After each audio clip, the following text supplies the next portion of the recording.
On October 6, 1973, at 1400 hours, the silence of the holiest day in the Jewish calendar was shattered by the roar of 2,000 Egyptian artillery pieces and the grind of Syrian armor.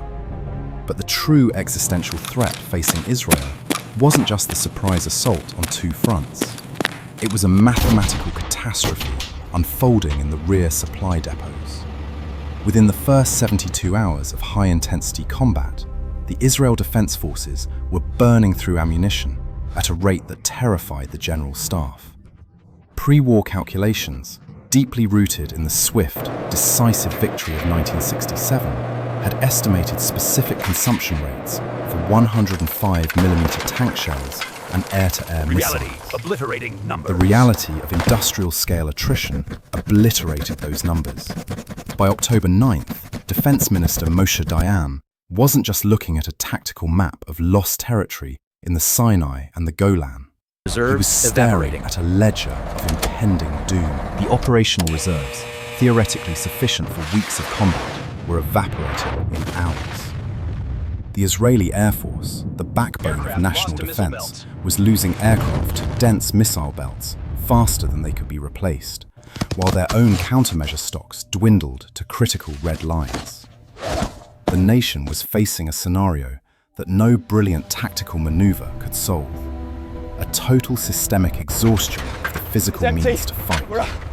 This was a crisis of consumption, where the logistical demand of modern warfare had violently outpaced the static capacity of a small nation's stockpiles. Now, let's open the operational records and analyze the systems that defined this campaign. To understand how a regional military superpower found itself staring at the bottom of the barrel, we must analyze the short war doctrine that governed Israeli strategic planning. The prevailing wisdom, often referred to as the concept, rested on two non-negotiable pillars: sufficient early intelligence warning to mobilize reserves and absolute air superiority. The logistics were tailored to this specific script. The IDF was built as a coiled spring, designed to uncoil with devastating speed, smash the enemy's center of gravity within 6 days, as they had in 1967, and return home. Consequently, stockpiles were calculated for high-intensity but short-duration conflict. There was no Plan B for a protracted slugfest of attrition. The Egyptians and Syrians, however, had engineered a conflict specifically designed to break this Their model. defenses are stronger than anticipated. By forcing a broad-front war of attrition under a protective umbrella of surface-to-air missiles, they neutralized the Israeli Air Force's ability to act as flying artillery. Suddenly, the ground forces could not rely on air support to clear the path. They had to chew through armor and infantry the hard way, using artillery and tank fire at rates that defied all pre-war tables. When we review the logistical planning data, the disconnect is startling. Operational plans assumed a manageable day of supply rate for Centurion and Patton tanks. But in the holding actions of the Golan Heights, tank crews were firing their entire basic loads in hours, not days. Supply trucks were running gauntlets of artillery fire just to keep frontline units strictly operational, with no capacity to build a buffer. The logistical plan was not just stressed, it was structurally irrelevant to the war actually being fought. Structural irrelevance. Israel needed a lifeline, not just to replenish stocks, but to completely overhaul the physics of their supply chain in real time. The solution to this crisis of consumption required a tool that could compress geography and defy the tyranny of distance. Enter the primary enabler of the rescue operation, the Lockheed C-5 Galaxy. When we analyze the logistical architecture of 1973, the C-5 represents a quantum leap in strategic mobility. Prior to its introduction, air transport was largely limited to bulk cargo pallets of ammunition, medical supplies, and spare parts carried by the smaller C-141 Starlifters. But the IDF was hemorrhaging heavy iron. They needed replacement tanks artillery tubes, and heavy helicopters, and they needed them immediately.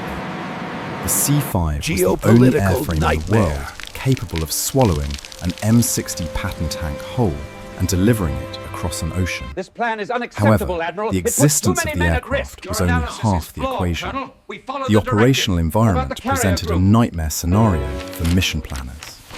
As the United States initiated Operation Nickelgrass, the geopolitical landscape hardened.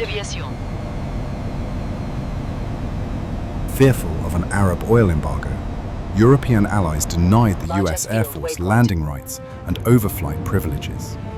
This turned a standard logistical hop into a grueling, high-tension endurance role. The supply chain suddenly hinged on a single, fragile node in the middle of the Atlantic, largest field in the Azores, Portugal. This dramatically altered the logistical footprint of the operation. The flight path became a narrow, jagged corridor over the Mediterranean, strictly policing the airspace boundaries to avoid hostile interceptors. We see here a perfect example of how political constraints dictate logistical geometry. The Military Airlift Command, MAC, had to orchestrate a conveyor belt system. Pilots were flying to the absolute limit of crew duty days, battling fatigue and mechanical reliability issues on airframes that were being pushed harder than engineers had ever intended. The technical specifications of the C-5 became the pivot point of the war. Heartbeat of logistics. With its drive-on, drive-off capability through the nose and tail doors, the ground time, the time spent sitting on the tarmac unloading, was slashed drastically. This metric, often overlooked in layman's histories, is the heartbeat of high-velocity logistics. A plane on the ground is a wasted asset. By minimizing turnaround times at Lod Airport in Tel Aviv, the US Air Force maximized the throughput, the sheer tonnage of material delivered per hour. Furthermore, the C-5 allowed for the transport of outsized cargo that required no reassembly. When we study the receiving end of this pipeline, the efficiency is staggering.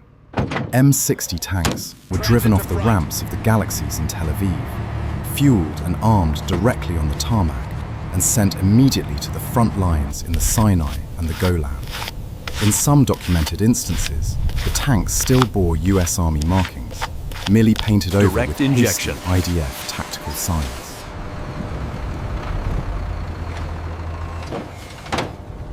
This wasn't just transportation, it was the direct injection of combat power from the American industrial base into a hot war zone. The aluminum bridge, as it came to be known, effectively erased the thousands of miles between US depots and the Israeli battlefield. The C-5 Galaxy didn't just carry cargo, it carried the strategic depth of a superpower, delivering the one commodity Israel could not produce: survival time. Dynamic velocity. When most people open a trading account with just $100, their mind instantly snaps into get-rich-quick mode. They imagine doubling the account in a week, reaching $1,000 in a month. And before long, they're already daydreaming about quitting their job. That mindset is exactly why most never make it past their first year.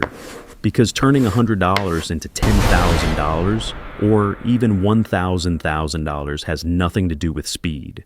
It has everything to do with your ability to think in decades, not days. The mindset that makes this possible has a name you've heard before, but probably never truly understood. The compounding mindset. Supply the belief demand that slow, correlation. steady strategic growth will always defeat reckless, fast, adrenaline-fueled gains. This is the mindset that created fortunes for real-world legends. Warren Buffett, who turned $6,000 into over $100 billion, not by chasing fast money, but by compounding patiently for 60-plus years. Logistical break consequences. This artificial constraint, a logistical break, forced armor to operate without adequate cover, leading to higher tank losses. As the C-5s and C-141s began landing at Lod Airport at intervals of roughly one every hour, that brake was released. The System capacity of the fractures. supply chain finally intersected with the demand of the battlefield.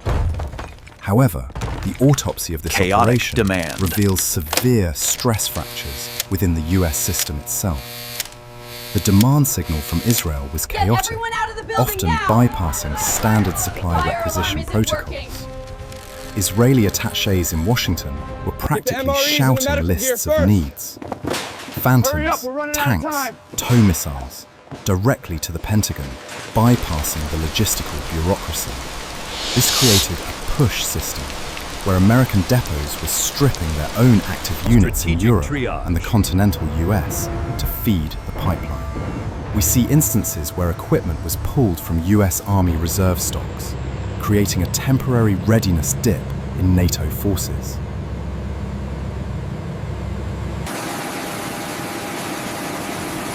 A $100 account demands respect, because how you treat small money is exactly how you'll treat big money. Here's where the math becomes shocking. If you grow just 5% per week, your $100 becomes around $10,000 in under 5 years, and 6 figures if you keep the same discipline, and eventually 7 figures if you Friction keep reduction. compounding. The process doesn't change, only the number of zeros does. But here's the tragedy. Most traders never get to experience this, because instead of compounding, they gamble. They take $100 and risk $50 on one Trading trade is because too slow. if it wins, I'm up big instantly. But they never think about what happens when that trade loses, or when it loses twice. The account is nearly gone. Their emotions are shattered. Their confidence collapses. This is exactly where the compounding mindset separates winners from losers. Winners don't measure success by a single trade, or a single day, or even a single week. They measure success over months, quarters, and years. Logistics equals deployment. A true historical example. In the 1970s, Richard Dennis borrowed about $1,600 to start trading. He didn't chase home runs. He followed strict trend-following rules, risked small percentages, kept his Rate of losses flow tiny, as weapon. and let time do the heavy lifting. Within a decade, he turned that $600 into over $200 million, not by speed, not by luck, but by patience, discipline, and compounding. If a man in the Industrial 1970s might. with no advanced charting tools could turn $600 into $200 million, why can't you respect your $100? Infinite capacity. The compounding mindset also transforms how you see losses. Most traders panic at a 2% loss. They feel like they're moving backward. A long-term trader knows better. Losses are the cost of doing business. They are part of the system. A 2% loss today can be recovered with time, but only if you don't destroy your account emotionally. Revenge trading is how accounts and careers end. The compounding mindset removes this emotional pressure. It shifts your focus from Courage get plus rich logistics. right Buying time for reserves. The verdict on Operation Nickelgrass is unambiguous. While the courage of Israeli tank crews and pilots held the line, American logistics secured the victory. The airlift did not fight the battles, but it bought the necessary time for the IDF to mobilize its reserves and shift from defense to offense without the paralyzing fear of running dry. From a systems analysis perspective, the operation shattered the illusion of the independent defense posture. It demonstrated that in the age of high-intensity mechanized warfare, the rate of Stockpile to consumption velocity. will almost always outstrip the industrial capacity of a small or medium-sized nation. The timeless lesson here is the transition from stockpile security to velocity security.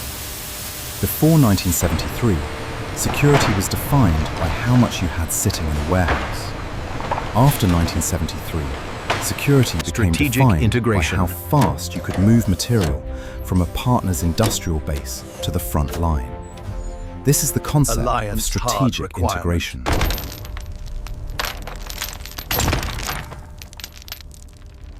The aluminum bridge proved that a robust alliance is not just a diplomatic luxury, it is a logistical hard requirement. The ability to surge capacity instantaneously is far more valuable than a static mountain of supplies that might be in the wrong place or Doctrine of the wrong delivery. type. The C-5 Galaxy didn't just deliver tanks, it delivered a new doctrine that modern survival depends Velocity on the equals velocity of the caliber. supply chain as much as the caliber of the gun. Ultimately, the 1973 Airlift teaches us that in a connected world, no system stands alone. Whether in global supply chains or national defense, true resilience is rarely found in the warehouse, it is found in the network. The ability to move critical resources at the speed of the crisis is the ultimate, often invisible, definition of power.